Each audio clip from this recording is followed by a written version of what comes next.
नमस्कार दोस्तों, शनिवार के दिन माँ काली की व्रत कथा। प्राचीन काल की बात है। संपूर्ण सृष्टि के जल मगन होने के बाद भगवान विष्णु शेषनाग के शैया पर योग निंदा में लीन थे।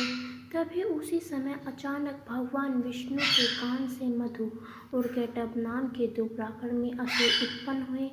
यह दोनों असुर भगवान विष्णु की नाभि से उत्पन्न हुए कमल के फूल के ऊपर विराजमान ब्रह्मा जी को मारने का प्रयास करने लगे। जब ब्रह्मा जी ने देखा कि दोनों असुर उन पर आक्रमण कर रहे हैं, तब उन्होंने अपने रक्षक के लिए आदि शक्ति की स्तुति की और उनसे मदद मांगी। उन दोनों असुरों के वध हेतु माँ आदि शक्ति फाल्गुन शुक्ल की द्वादशी को माँ काली के रूप में अवतरित हुई। उसी पल भगवान विष्णु भी योग निंदा से उठ गए और अपने समक्ष मधु और केटव नाम के असुर को देखते हैं तो वे दोनों असुर के साथ युद्ध करने लगते हैं।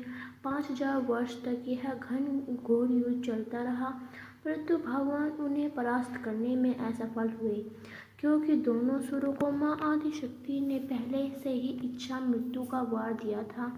इसलिए भगवान विष्णु ने माँ काली की स्तुति की। तब देवी माँ ने प्रसन्न होकर भगवान विष्णु को दोनों असुरों के अंत का वार दिया।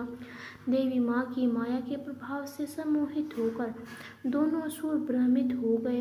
वे दोनों भ्रमित असुर भगवान विष्णु से कहते हैं कि युद्ध से प्रसन्न होकर हम आपको वर देना चाहते हैं, इसलिए आप हमसे इच्छानुसार वर मांग सकते हैं।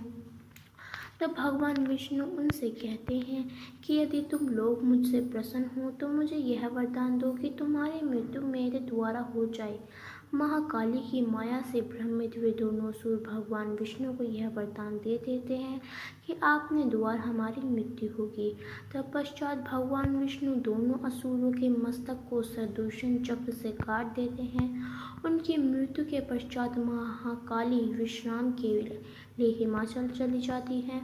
कुछ समय के बाद पाताल से दो असुर भाइयों शुभ निशुभ का आगमन होता है, जो पृथ्वी पर अपना आधिपत्य हेतु देवी माँ आदि शक्ति को युद्ध की चुनौती देते हैं। वे माता से युद्ध करने हेतु असुर रक्त बीज को भेजते हैं। असुर रक्त बीज को ब्रह्मा जी ने यह वरदान प्राप्त था कि उसे रक्त की बूंद जहाँ भी जितने भी गिरेगी वहाँ उतने ही असुर जितने उत्पन्न हो जाएंगे। वरदान के फलस्वरूप माँ आदि शक्ति जब भी रक्त बीज पर प्रहार करती, तब उसी समय रक्त बीज के घाव से रक्त की धारा बूंद बूंद से गिरने रक्त बीज उत्पन्न हो जाते। यह देखकर आदि शक्ति महाकाली के रूप में अवतरित हुई। माँ काली ने वहाँ अपने समान असंख्य देवियों को प्रकट किया। तत्पश्चात महान काली ने उन्हें आदेश दिया कि इन असुरों के रक्त की एक एक बूंद को अपनी पृथ्वी पर गिरने मत देना। सारे रक्त को खाकर मैं भर कर पी जाओ। महाकाली और अन्य देवियों असुरों का रक्त धरती पर गिरने से पहले ही उसे पी जाती थी। इस प्रकार महाकाली ने रक्त बीज का वध किया। उसके पश्चात दोनों असुर भाई शुभ निशुभ माता से युद्ध के लिए आई। माँ ने दोनों असुरों भाइयों का वध कर पृथ्वी को उनके भार से मुक्त किया और देवताओं को अनेक आतंक से मुक्ति प्रदान की। महाकाली के अनेक रूप हैं। इनमें श्यामा, दक्षिणा कालिका, दक्षिण काली, ग्रहमा काली, कालरात्रि, भद्रकाली, महाकाली, शमशान काली, चामुंडा आदि नामों से भी सुशोभित किया गया है।